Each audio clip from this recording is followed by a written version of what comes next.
Greetings, Fort Belvoir worshiping communities here. I am Chaplain Tom Faichney, Garrison Chaplain, and it is, just got to say, reiterate, it is such a pleasure for my wife Tina and I to be here with you. Just even the first Sunday when we hit the ground, the third Sunday in June, it had been some time. I think it had been the beginning of March when we were last in worship together. Like so many of you, just worshiping virtually for months. And then that first Sunday, to attend chapel next, Chaplain Bowman, who did a fantastic job of preaching and just declaring the gospel. Tina and I there with all of 10 people who were able to be present. We didn't even have 10 as a virtual service was streaming. To be with the saints and in fellowship together, worshiping together, it impacted me emotionally much more than I expected. Isolation is a killer. It is not healthy. It's not how the Lord has created us. And to be able to come back together was just sweet. So arriving here in June and then moving towards reopening, which may be the most important thing that we do over the next year or so, is to bring our worshiping communities back together in an environment that is safe and healthy, and then one that provides a sustainable growth in the days to come, however many weeks or months that we worship within this environment, committed to being able to do it in a way that is as safe as possible. And so we put some structures into place consistent with the commander's guidelines and the public health officials, working with the RSVP system, and so we have 50 congregants worshiping, and then the recovery prior to that, social distancing or physical distancing that's happening in the midst of that, etc. etc. Just the ability to worship together in a way that's respectful and safe, and that we can continue. So a month ago, a little over a month ago, the team got together, everyone. NCOs, our specialists, our DREs, our coordinators, NAV contracts, chaplains, and we asked the question, so how can we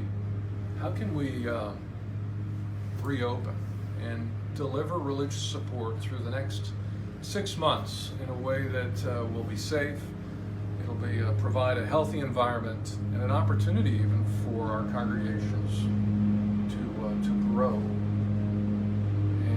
The solution that we came up with is what I captured in the letter that I sent out yesterday. And all of it sort of getting after spiritual readiness for our Fort Belvoir community that is targeted to really blessing and ministering to loving our current military members and their families who are currently engaged in this remarkable work of defending our nation, of defending freedom.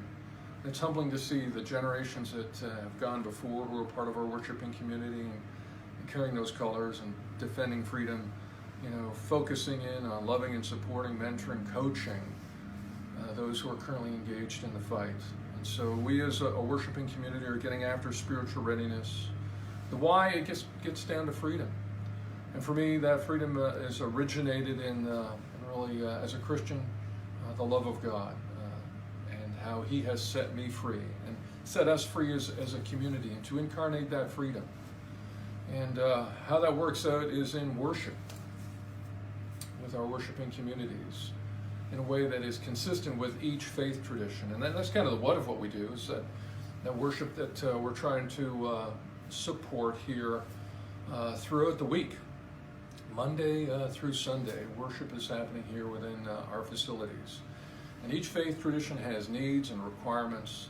And we've got some restrictions right now in regards to our personnel and in regards to the requirements, again, having a safe environment for COVID-19. So with all those things into consideration, we came up with a plan that we are implementing this weekend. And again, it can't be done with just our current green suiters, and we are utterly dependent on volunteers and their devotion. And it's been humbling to watch The volunteers assist with recovery after worship, and 2 weeks ago I noted the Catholic community after worship just falling in and just really supporting our 56 mics, and so thank you very much. Well, that is the essence of what I wanted to communicate this afternoon. Again, I think it's true that none of us have the corner on wisdom. I certainly do not, and we are going to be reassessing where we're at in the months to come and making adjustments. And so please contact me, any member of our team. Would love to hear from you what you believe the Lord is calling us to do, giving us an opportunity to do. It is my wife and I, Tina, we pray every day. We pray for this community every day, praying for wisdom, praying for the love of God to arrive in a way that is utterly transformative, and we are waiting upon Him with you, and looking forward to His goodness, which is present today and will be present tomorrow and in the days to come. So God bless you, Fort Belvoir.